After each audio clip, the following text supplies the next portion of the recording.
I think we're live. I'm just going to let a couple people trickle in. If you're watching this replay right now, just fast forward like 10 seconds. All right? Fast forward 10 seconds. What's up, everybody? People jumping in on Instagram right now. What's up?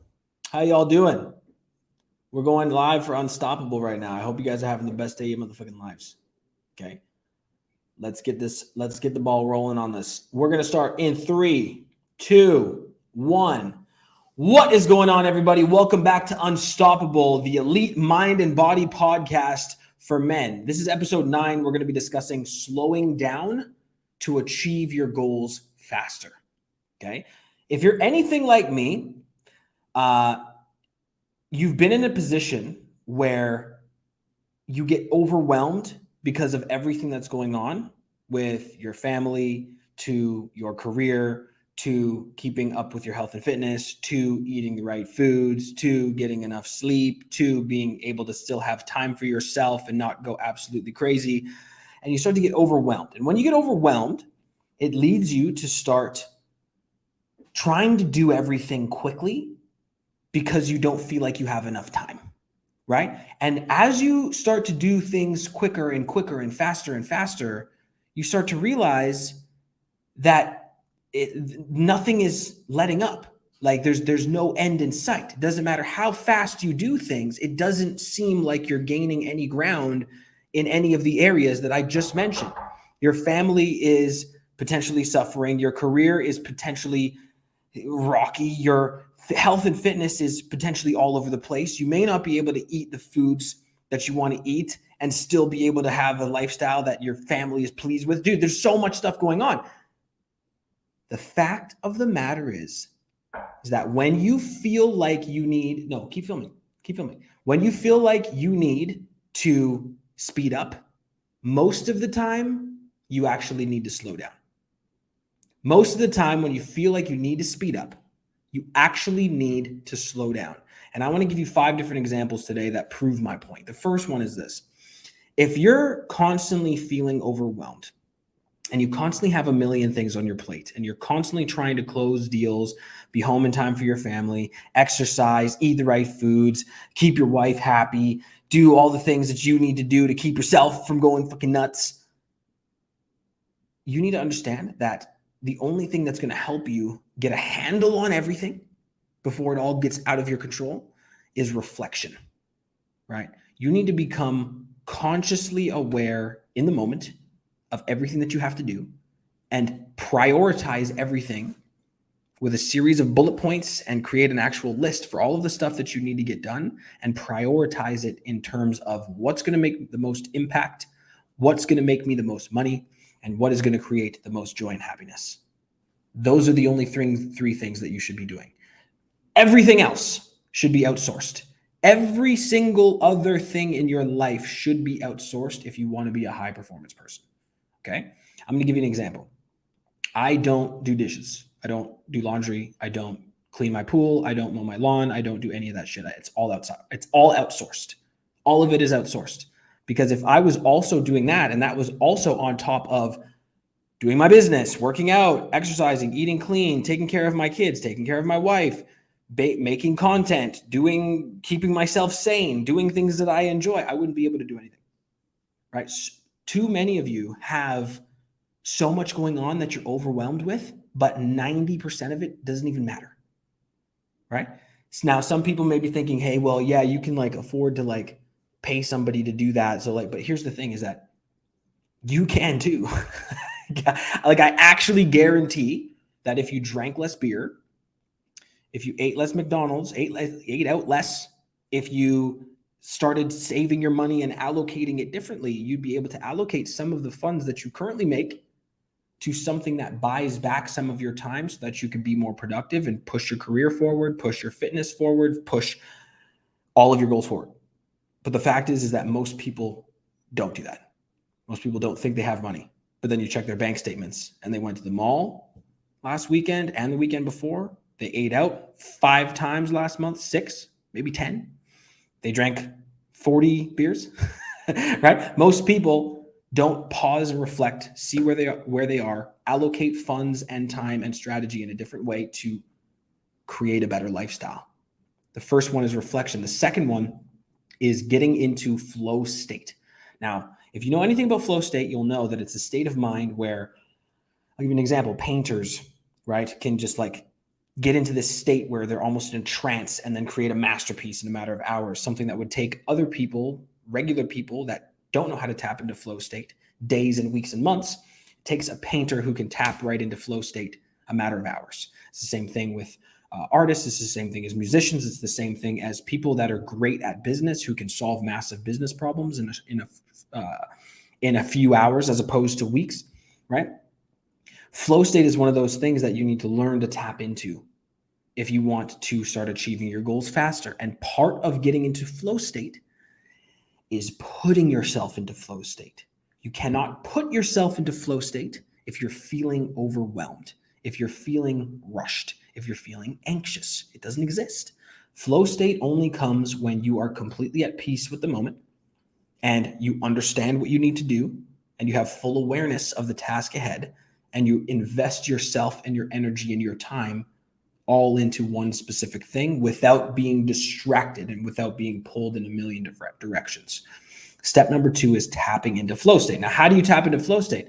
The most important part of tapping into flow state is to be able to clear your mind, right? And that's the best way to clear your mind is through meditation. If you guys haven't ever meditated, and I don't mean listening to mindfulness, the British dude with the soft voice being like, now I want you to imagine the sun kisses your face and there's flowers growing between your toes. That's not what I'm talking about. What I'm talking about is actual meditation where you truthfully become conscious and aware in the current moment of just being conscious and aware. I don't mean guided meditation and imagining different magical lands with whimsical British men that sound amazing. What I mean is, I mean actually being able to clear your mind, become aware of all of the stressors and all of the negative thoughts and all of the worries and all of the million things that you have to do, and being able to breathe through it and being able to completely become at peace and clear your mind and evaluate the situation and say, okay, this is how much time I have today in order to get XYZ done. This is what I can realistically get done. I'm going to focus on these things at this time. I'm going to time block and I'm going to get as much done as I can. Anything that doesn't get done gets pushed to tomorrow. That level of awareness allows you to then tap into flow state for the activities and actions that you have to do. Okay. Now, the third part is rest. Okay. How many of you have gotten in a place and drop a heart right now? Okay. If you're watching this live, drop a heart right now if you've ever gotten in a place where you feel so busy that you're so overwhelmed that you literally just like can't do anything. You're almost just like stuck because you're like, well, I got to do this and I got to do this. I got to make X amount of calls. I got to post on social media. I got to clean the dishes. I got to go to the bank. I got to pick up my kids at this time. I've got to make sure that I go to my mother-in-law's house and drop this thing off. And then I got to make sure. Slow down. Slow down, right? Here's the thing that most people don't understand. The more you rush, the more tired you are. I'm dead serious. If you can learn to rest, truthfully rest, 6.5 hours of sleep a night. If you're a driven, hungry person that wants success and you're not where you want to be in life, I recommend 6.5 hours of sleep. I don't care what the science says. I don't care how much sleep you think you need. 6.5 hours of sleep is good. If you are a driven individual that is not where you want to be in life yet, you don't deserve to sleep more. Think about it. If you had everything you wanted in life, then yeah, sure, go sleep 8 hours.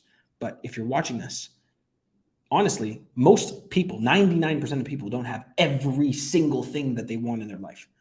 And the people that do are probably lying to themselves because there's always room to grow in life, right?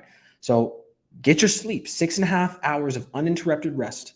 If you feel like you need to take a nap in the middle of the day, take a nap. Okay. I'm going to be different than a lot of influencers and podcasters and people that you listen to. I take naps if I feel like I need them. I only usually need one nap a week. Like sometimes on a Thursday, afternoon, I'll get a little tired because I sleep 6 to 6.5 hours per night. Sometimes Thursday afternoon comes around, it's 3 p.m. or not 3 p.m. because we're going live every day at 3 p.m. from now on. But let's say it's 2 o'clock. I'll go take a 15-minute nap. It's not a big deal. But guess what? Yes, I have a million things to do. Yes, I have to do this podcast. Yes, I have to post. Yes, I have to pick up my kids. Yes, I have to clean. No, I don't clean anything because I outsourced it. But there's a million things that I have to do, and I'll still take a nap because I value rest, right? If you don't rest, you become tired. And if you become tired, you have no energy. If you have no energy, you can't inspire people. You can't take action the way that you want. You can't build a career that you want. You can't build a business that you want. You can't flow. Okay, so rest. The next thing is to set mindful goals, right? And mindful goals, what I mean is every goal that I have in my life isn't just a goal. It's linked to a specific future life. Okay, now what do I mean by this? All of my goals are set in future tense, okay? And each one of them is linked to a specific life that I have, okay? So my 10-year vision for my life, I'll tell you guys my 10-year vision for my life. Why not? I'll tell you guys right now, all right? My 10-year vision for my life is this. When I do my visualizations in the morning and when I access a meditative state and I actually consciously visualize my life in 10 years, it looks something like this. I wake up in Hollywood, Florida, in my $7.5 million home. 4 cars in the garage. Cars are Lamborghini Aventador, Bugatti Chiron. I've got a bike, Kawasaki H2. I've got a Range Rover, and I've got a Ferrari 488. They're all just lined up looking beautiful, looking sexy in the garage. I know exactly what the house looks like. I know where I live. I know I've done the virtual tour of the home. I've seen it online. I know exactly where it is and the proximity of where it is to the boat dock, to my office, to my gym, to my kids' school. I have it all mapped out in my mind's eye. Okay.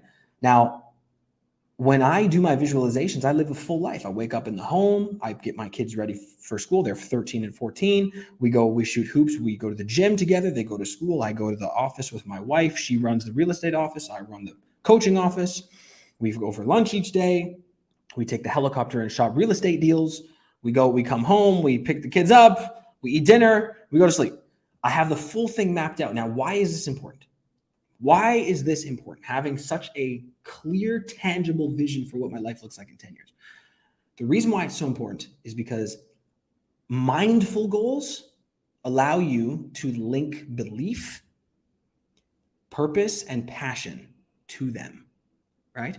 I listed 4 cars, right? The Lamborghini, the Bugatti, the Range Rover, and the Ferrari, and the Kawasaki H2, okay? Now, those 4 cars, the goal of my life is not to have those cars, right? I've never once set a goal to be like, I will buy this car at this time.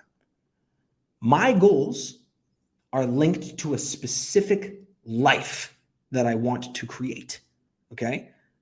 Me creating that life where I have a real estate office, a coaching office, 10 years from now, thousands of clients, thousands of doors under management in my capital company. The byproduct of me creating that life, creating that mindful goal is the cars. The byproduct of creating that mindful life, those mindful goals, is the stuff and the things and the cool like lifestyle and everything. But it's all a byproduct of setting the mindful goal. And the mindful goal is, what do you want your life to look like in that specific frame of time? I hope that makes sense. Okay. So number 4 is to set mindful goals. Number 5 is patience. Patience, right? We severely lack patience in today's day and age, right? People want things and they want them now. People don't want to go to school and they want to make 6 figures. People don't want to go to the gym and they want to have a nice body. People want to drink all the time and do drugs and party, but they still want to own $1 million company. People want instant gratification in today's day and age. In order for you to reach your goals faster, believe it or not, the most important thing is patience. Because the more patient you can be, the more you can work consistently, relentlessly, and determined without the presence of results. And that is the key of the most successful people in the world. Being able to work day in and day out, regardless of the outcome, regardless of how they feel, regardless of the presence of results, and still show up every single day. Patience. That's number 5. Guys, let's do a quick recap. And by the way, y'all are going to see that last part right there. Y'all are going to see that on my IG because that was really good, Trey. 5 steps, okay? 5 steps for reaching your goals faster, slowing down, reaching your goals faster. Number 1 is reflection, okay? Reflect through meditation. Become aware of everything you have going on and truly decide to time block, outsource as much as you can, and only focus on the things that are going to provide you with joy, income, abundance, time, freedom, and happiness. The next one is flow, activating your flow state, putting yourself in the flow state so that you can do more purposeful, passionate work that betters your career, betters your future. Number 3 is rest, right? Rest. If you need rest, rest. If you need a nap, take a nap. Literally legit, right? There's so many people that are like, I will never nap ever in my life because I'm a top G and I will never nap. You guys know who I'm talking about. If you need a nap, dude, take a nap, okay? Take a 10-minute cat nap. Cat nap's not going to kill you, all right? It's only going to help you just listen to your body. Number 4 is mindful goal setting, where all of your goals are linked to you creating a certain tangible future life, future state of existence. Okay. Don't just set the goal to buy a Lamborghini. Set the goal to create a life where a Lamborghini is easy to buy. That's the difference. That's the difference. Okay. Number 5, patience. Patience. Guys, be mindful, be aware, take action on yourselves. And listen, last thing I want to leave you with is this: no matter how bad or anxious or worried you may seem in this moment, it's all going to be all right. All right. It usually always is. And if it's not, you have so much time left on this planet to continue getting better. So keep fighting, keep moving forward. Love you guys so much. See you in tomorrow's episode. Peace out.